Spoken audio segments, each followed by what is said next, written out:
house on the island, so we started sleeping in the office. So sleeping in the office, we were still bullied. We were accused of stealing. Then we were chased out of sleeping at the office. Then we started just roaming around looking for where to sleep. Hello guys, welcome back to my YouTube channel Gist Nexus, where you get all-round entertainment gist. Okay, so guys, before we move to the video for the day, if you've not subscribed to this channel yet, I really don't know what you're waiting for. Click on the subscribe button and subscribe to this channel right now. And don't forget to like and share this video. Thanks for watching. Bye. Guys, I cried. I got so emotional listening to this housemate story, and I must tell you guys, they've been through a lot. Because most of the time we just see them on our screen and we tend to judge them the way they are for some certain things they do. And now I got to know them personally, with what they said, and I feel like, see guys, you don't judge people because you don't know what they've been through, you don't know their upbringing, the kind of tussle, the kind of trials they've gone through to get to where they are. So guys, these housemates had their Supa Commando tax today, and guys, so one of it was they had to write a story of how they found their commando and they fired on, and guys, trust me, it was a lot. So first off, we started with the Mbadiwe twins. So Ozee came, he talked about how he had issues with his leg, then he went for a marathon and he ran 45 miles and he had issues. I hope till now gone, he still feels the pain in his leg. Then also talked about some medical issues he had that had to do with his leg. At some point, one leg was swollen. It was okay. So guys, then after them, we had Wanni, Handi, and guys, when they were talking, I almost cried. They talked about how 2026 after school, they came down to Lagos. They looked for a job at first. They did not get a job.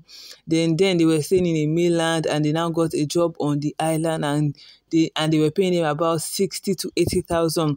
And they noticed that because if you live in Lagos, you stay in the mainland, and you have a job in the island, you know that more that fair go finish all your money. So they say, and later they now noticed that all the money they were earning were going for feeding and fair, and at some point they started to be sleeping in the office.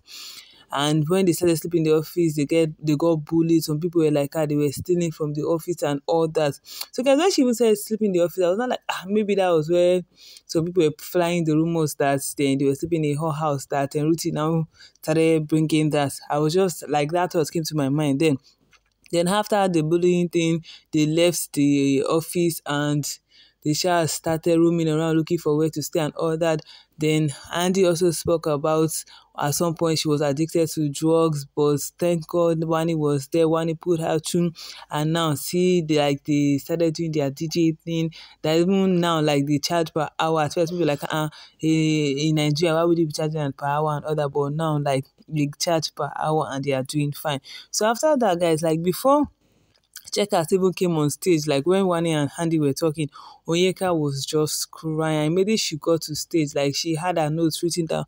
She was just reading and she was crying. She was talking about how she went through a lot of things in her life, that at some point she was non-verbal, how she was poisoned by friends and all that.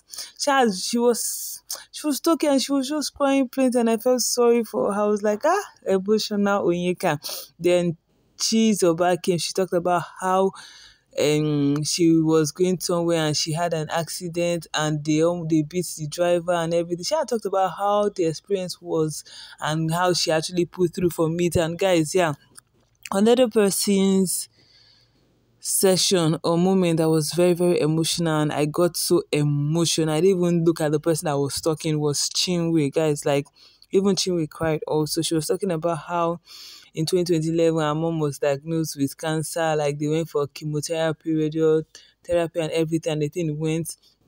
And 2 years later, a year later, when she went for checkup, they found out that the cancer came back again. And this one, it was stage 4. And they told the mother that there's no treatment again. She just go and spend her last days with her family. And the mother told them, she was thinking, okay, fine. The mother is a prayer warrior and all that, everything will be fine. So then said she was in final year and she had to go to school, but she didn't want to go to school because she was with her mom. And the mom was like, "Come go, go and register your courses. I'm here. I will wait for you." And she went to school. It wasn't a day after her dad just called her that she should come home, that her mom has passed. Oh my God, like guys, it was so emotional. Like Chinwe actually cried and I felt her pain. Like I really, really, really felt her pain. And she said like she was the eldest of 5 kids. So like she had to like look after her younger ones and all that. But her dad was very supportive though. She said, okay, yeah, she finished school though, but the CGPA suffered a little though because she was going through a lot then. And guys, when she finished and then because the HOH were actually the ones calling the housemates that will come and speak. And Nelly was like, wow, that was a very touching story. And I was like, oh, because she didn't say any comments to any other person, but when it was Chinwe's tongue, she was like, that was a very touching story. So I really wish she actually meant it in a good way, because if not, if Chinwe hear them, that will cause another fight. So Shaun came, that's in the Shatoria group. Shaun came, he was talking about how he struggled with football, like his parents took him to England to school while they were in Nigeria. They wanted him to go to school, but he wanted football academy. He talked plenty.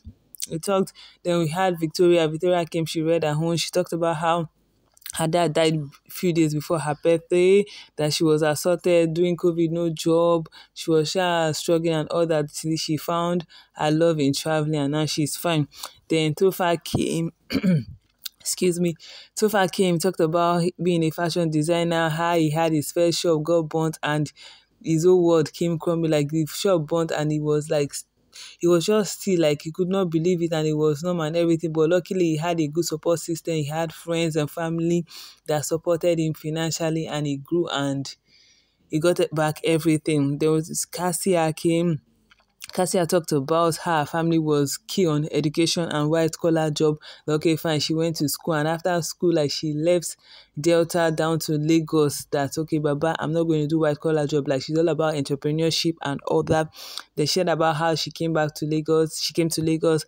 She was squatting with somebody that she was sitting on the floor. She was sleeping on the floor, but that didn't stop her from like doing things that, okay, during COVID, she bought clothes that, like when COVID happened, like some of the clothes she had to wear it, some she dashed people because you all know COVID and people are not going out, there was lockdown. Then she started skating through and now she's a cosmetologist. Then we had Ben. Yeah, Ben came. Ben talked about how he went to school, in UK, that his school fees was £14,000. He paid £4,000 and he was supposed to pay him anything. And the parents already told him that, see, Omo, find the rest for yourself. Or like he went to school, and him that used to do giveaway for people before then, COVID came, he had no job. At some point, he had to go and do warehouse job. The thing was hard, and some people was like, come and do care. And care is okay. He saw care job. He made it, he did it the first day that he didn't even collect the salary. Like he had to run that, what is it? And somebody said, okay, support is okay now. It's better than care. It's okay, let's try it. He said he tried that one for some days and he cried and everything. She had talked about how he struggled, and later things picked up for him, like he persevered and all that. Then Michky came. Michky talked about his journey through obesity, that he was obese. At some point, they used to laugh him, that his mom used to throw bra at him that he should wear and all that, that he actually struggled with obesity. But yeah, he is right now.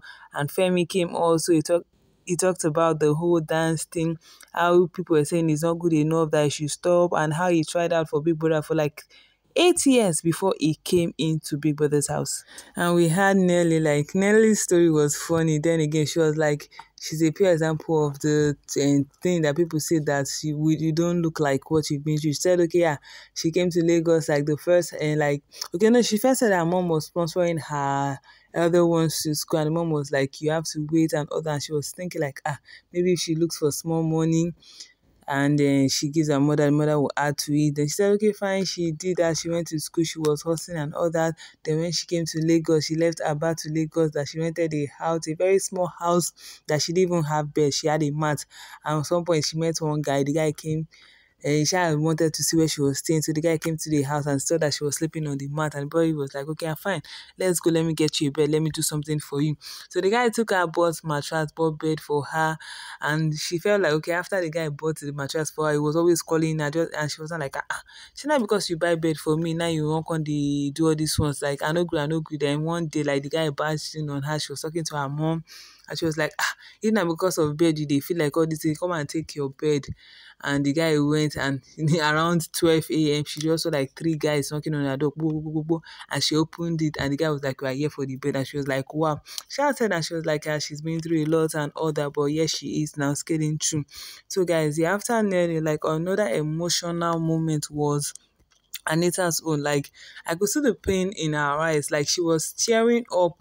There's a lot she could have said, but she didn't want to say. But then again, she said about how she was in school. She wasn't up to 18. She left her school to go for a modeling gig.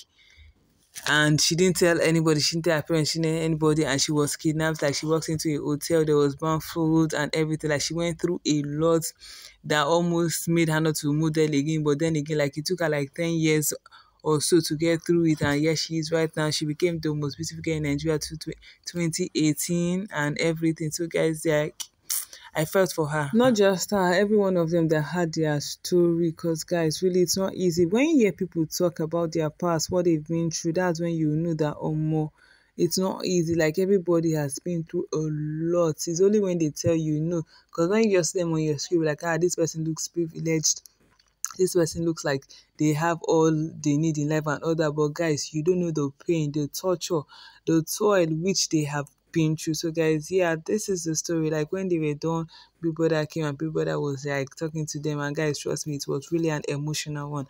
And I love the fact that I got to watch this, and I now have a new perspective about this housemate. So guys, yeah, what are your thoughts about this? Hit the comment section. I'd like to know your thoughts on this. Yeah, so people, I told them to go back to the house. Like, they've not even started the game, so we don't know who the Supa Commando man and woman is. But whichever way, guys, they've shared their stories to us, and we've listened, and we've told. So guys, it's all love and light here. Like, you guys should stop dragging some of these housemates for their behaviors and all that, because you don't know their upbringing. You don't know the kind of ordeal that they've gone through that molded them to be like this. So just correct with love and let love lead. So guys, yeah, I've come to the end of this video. Thanks for watching. Don't forget to hit the like button and subscribe to my channel for more gist. Love you all. So I come again, guys. See you all in my next video. Yeah, like this video. Bye for now.